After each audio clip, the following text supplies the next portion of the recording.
Welcome students to प्रकाश बिंदु academy. यहाँ हम फिजिक्स को बिल्कुल फंडामेंटल से एडवांस लेवल तक मास्टर करते हैं। तो आज हम डाइव कर रहे हैं इलेक्ट्रिक चार्जेस एंड फील्ड्स में।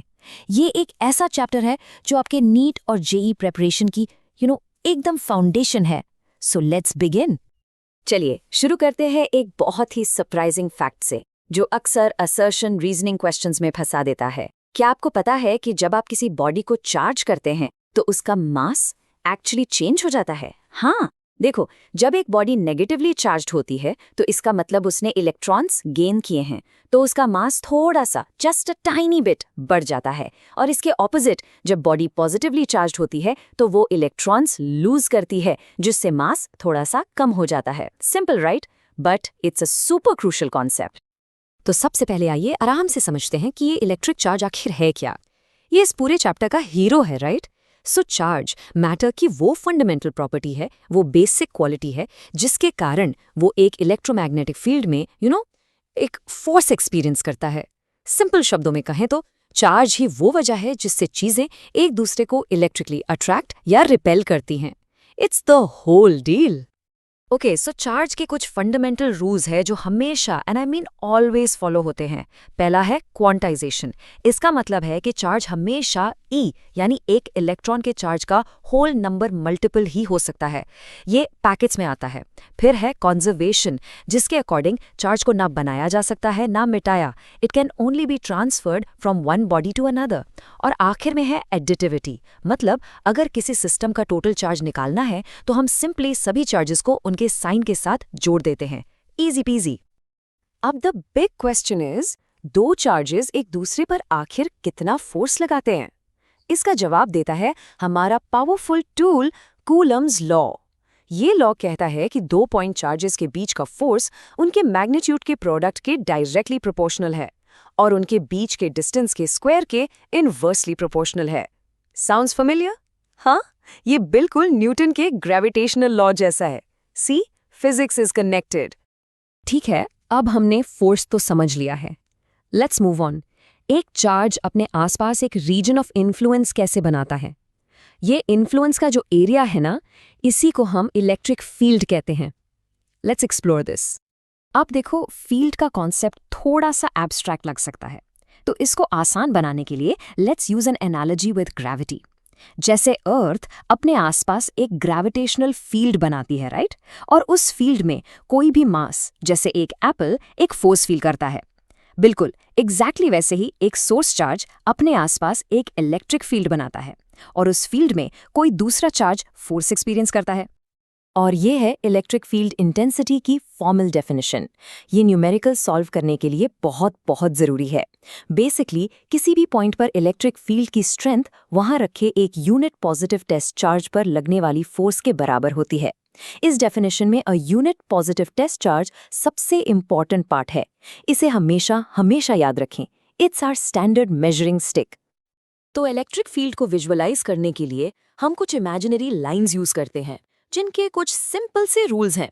रूल नंबर 1, ये लाइंस पॉजिटिव चार्ज से शुरू होती हैं और नेगेटिव चार्ज पर खत्म। रूल नंबर 2, ये कभी एक दूसरे को क्रॉस नहीं कर सकते। क्यों? क्योंकि अगर वो क्रॉस कर गई तो उस पॉइंट पर फील्ड की 2 डायरेक्शंस हो जाएंगी, विच इज जस्ट इम्पॉसिबल। और हाँ, जहां लाइंस पास पास होती हैं वहां फील्ड स्ट्रांग होता है और जहां दूर दूर वहां फील्ड वीक। फॉर एग्जाम्पल देखो, एक अकेले पॉजिटिव पॉइंट चार्ज के लिए फील्ड लाइंस रेडियली, मतलब सीधा बाहर की तरफ निकलती हैं। ऐसा इसलिए क्योंकि अगर आप इसके पास कहीं भी एक पॉजिटिव टेस्ट चार्ज रखेंगे तो वो सीधा बाहर की तरफ रिपेल होगा, फोर्स की डायरेक्शन में। Make sense, right? और ये है एक इलेक्ट्रिक डाइपोल का फील्ड पैटर्न।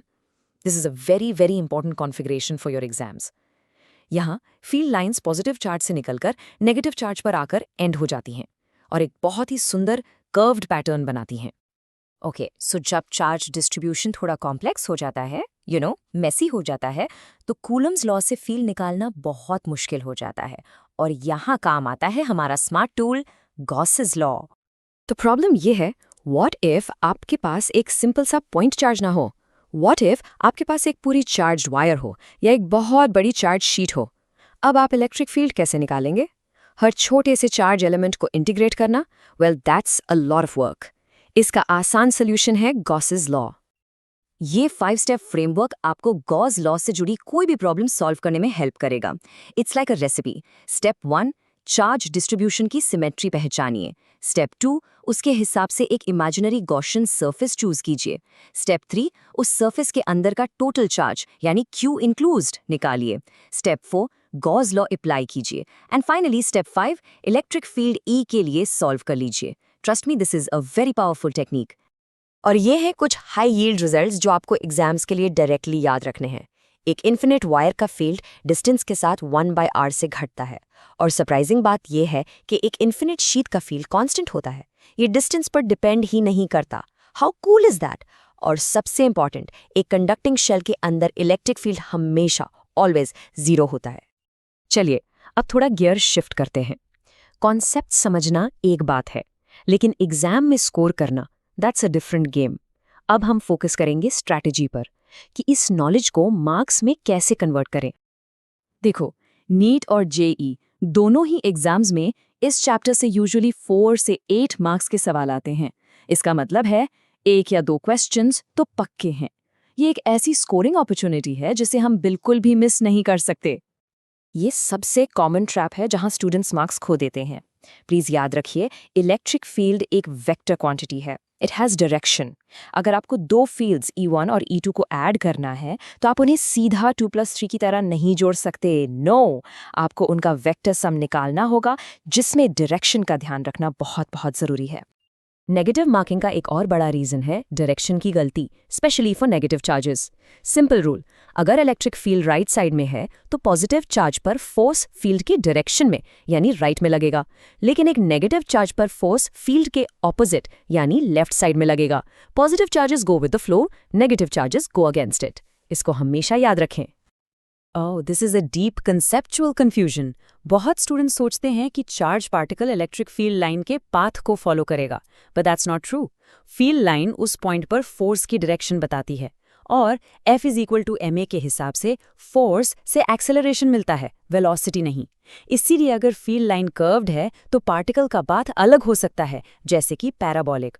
वो सीधा लाइन को फॉलो नहीं करेगा। और अब time for a rank booster trick. ये शॉर्टकट आपको कुछ MCQs सेकंड्स में सॉल्व करने में हेल्प करेगा। ध्यान से सुनिए।